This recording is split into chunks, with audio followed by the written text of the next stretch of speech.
Christy Duffy for Smart Trend News. Morgan Stanley analysts are raising their second quarter EPS estimate for Intercontinental Exchange to $1.49 per share, up from $1.46, and versus the consensus estimate of $1.43 per share.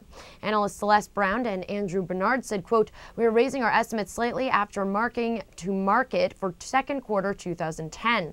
Higher than expected volume drove the increase, offset slightly by RPC compression."